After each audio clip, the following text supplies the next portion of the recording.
How are we doing, Goose folks? It's been a while, huh? Got a lot of messages. Even guys messaging our promotions page asking, where'd we go? We're still here.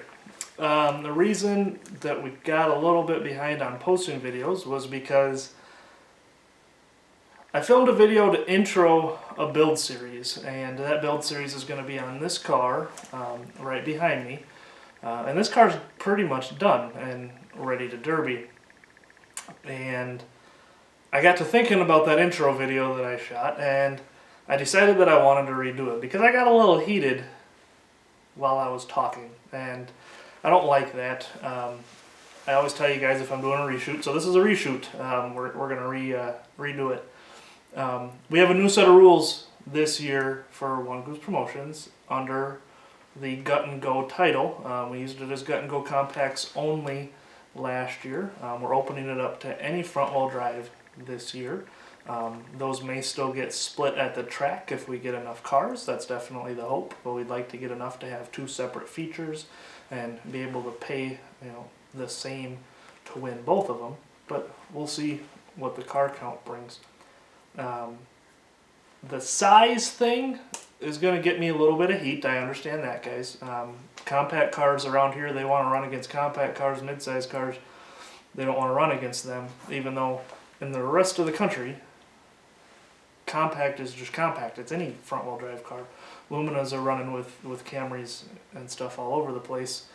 And everybody here wants the advantage. They want to be able to run their Camry against the Escorts and the Cavaliers and that kind of stuff. They don't want to have to run against W bodies, even though we've been seeing Camrys laying out Luminas and other W bodies all over the place. Camrys are taking out full-size cars in these really stock type of classes.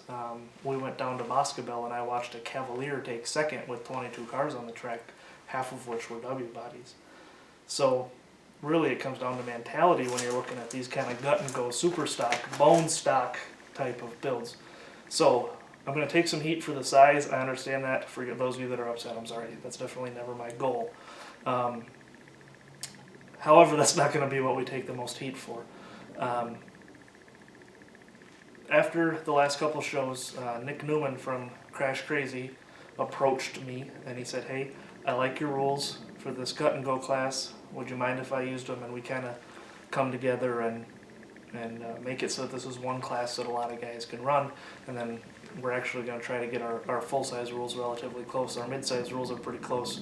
We're trying to make it so that you drivers can run more shows. I don't care if you run his shows or if you run my shows. It's about making it easier for the drivers, and that's what we want to do. So we kind of came together on this Guttin Go class. The biggest thing that we're going to take heat for is that we have made a rule allowing stock gas tanks in front of the rear axle to remain in place. And it's already got the uproar. We put it on Facebook and people got pretty heated about it because this area just doesn't understand it.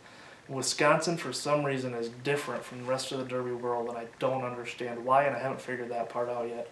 But when I started promoting, I said that I was going to be different than everybody else in Wisconsin, and I was going to try to mask what has really been working in other parts of the Midwest, Ohio, Indiana, those kind of places that have been using these rules for 5+ years and watching shows that originally were down to 5, 6, 7 front-wheel drive cars, now pushing 40, 50, 60, having to run 3 separate features at some of these shows. That's insane. But they did it because they went to so stock it's crazy. Guys, I don't like it either. I want to move my gas tank because I know how. But today's world, that's not how a lot of people think. Eves around here are putting 100 cars on the track because it's easy. You knock the windows out and go. And in a year of promoting, I will tell you guys, when we put out these Guttin Go rules, it attracts a lot of people. A lot of people that have never built before, a lot of people that haven't built in a really long time, a lot of people that don't necessarily, they're not running 5, 6, 7, 10 shows a year. They just want to be able to come have a little bit of fun. Those people don't want to move a gas tank, and when they do, some of the stuff you see is scary. Any promoter out there, if you take the time, if you've never promoted a show, if you take the time, any promoter out there will tell you, gas tanks, how they're mounted, the hoses, the clamps, everything that goes along with them is scary. And the people that want to be angry about everything, I know you're out there because I've seen it already on these posts. Bah, they shouldn't be able to run then, and bah, you should protect those things, and bah. We do. Can you look at a fuel line and tell how old it is? If it doesn't have any cracks in it, doesn't have holes, doesn't have any leaks, any of that kind of stuff? If a guy puts 2 standard hose clamps on it, you're just going to tell him that he can't run because he didn't put a high pressure fuel hose on it? You're going to send that guy home and put him on the trailer? Maybe you should, maybe that would get more people to build right, but he's not the one that's calling, messaging, trying to get rules. He just wants to come and have fun. He's doing it any way he can. Nick had a guy at one of his shows that had the stock gas tank in the back seat strapped in. You want to be able to let that guy run. You want everybody to be able to have fun. These cars, when they're sold from the factory, have to be able to withstand a rear end collision, that's that side of the car, at 55 miles an hour without any noticeable damage, not a scratch to the fuel tank. I hear you. Bah, the rust! No shit. We know where we live. But these other states that are running these rules, they also have rust, just as bad as we do. Those things will be checked. You're not going to be able to come out here with a hole in your tank, with lines leaking, with that kind of stuff. That stuff's still going to be checked. We're also removing the ability to notch, to pre-bend the rear. Everything's just got to be allowed to act the way it was supposed to from the factory. We're making you leave a stock bumper on the front of it because we don't want cars ripping each other apart. And we're going to tell you, if you show up with a stock gas tank, drive forward, because if we see the back of your car start to move, if we see anything start to buckle, we're going to assume that your gas lines are ruptured and you're going to start getting watched closely. If there's any sign of there being a fuel leak, you're done. Do you really want that to be what takes you out? You guys get this image in your head of giant fireballs. I've seen one, and I've scoured videos. I've seen one really large fire from a stock gas tank in a demolition derby. I have seen a whole lot more from tanks inside the car, improperly mounted, pump brakes, malfunction, whatever the case may be. If you're going to have that 1 in a million fireball, do you want it to be under the car? Under the floor? Or do you want it to be right in here with you? If you're a guy that's never done this before and I'm trying to hook you, I want it to be down there. The factory knew what they were doing. Could we have a leak? It's always possible. But you know what, guys? Just because gas comes out of a vehicle doesn't mean it bursts into flames. Yes, these shows have stoppages because of leaks. And those cars get hauled off. You guys have all seen it. You've also probably seen at every show that I can think of that I went to this year, I probably went to 15, I saw cars with gas leaks inside where the driver is. Have to stop the event.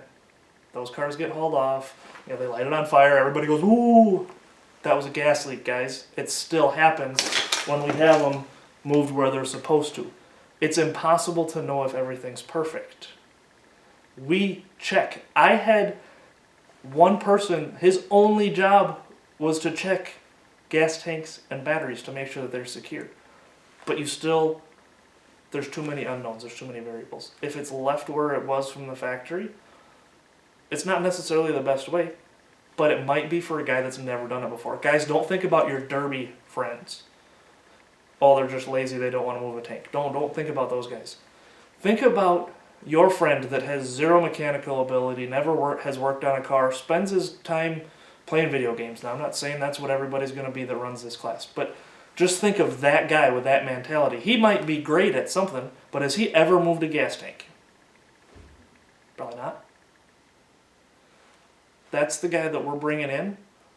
This is an easy way for him to get into a sport, and then it's our job as a derby community to teach him the proper way to mount a tank. And everybody that comes to one of our shows that has a stock gas tank, I will be asking them to come to a shop that I can find, or whatever the case may be. I will invite all of them to come to one of my builds and see the proper way to mount a gas tank, to move the lines, to run a fuel pump, all that stuff. But people are not born knowing this stuff. You only think of your mental state because this is what you've done forever. You've been doing it since you were 10. You've been doing it since you were in diapers. Yes, I understand you guys. But we're all running against each other. Every time I go to a show, I'm beating on the same damn guys. I need to start getting new people to come into this sport the cheapest way possible. Some of them will stay right here because they just want to have fun. And we need to get them to start moving tanks, and then to start building, and then to start running full size, and work their way back up the ranks and start filling this sport back up, or else we're going to continue to lose shows. And I'm not okay with that. You want to hate me? Go for it. I came into this knowing that I had to have thick skin. The amount of positive feedback I got on this will outweigh tons over the couple negatives that are always loudest. Just remember, guys, when you're reading these comments, for every one person that is whining, bitching, moaning, crying, I've got 15 in my inbox telling me how awesome my new rules are. Come have some fun with us. Call your buddies that have never derbied before. Tell them to knock the windows out. Talk to the guys at the eaves. Get them to come run. Let's get these cars back on a track and start having fun the way the Derby was designed. And then we'll worry about building from there. We've got a few more changes to come, but we built this entire car in an hour and 20 minutes, and I never turned the camera off. We have 5 videos coming up. I'm going to do my best to make it one a day for you, so you guys will have some video coming. Today is Sunday, last day of gun deer season here in Wisconsin. My season sucked, hope your guys' were better. But I'm hungry, I'm going to go get some food. I'm going to come back here and eventually I'm going to clean up this mess. We'll get another car out in here and we'll start moving on to some of the future builds. Comments, questions about the new rules, throw them down in the comments, message us on One Goose Promotions, whatever the case may be, whatever's easier. I'm sorry I rambled, I know this took a while. I love you guys, appreciate you following along. As always, get goosed.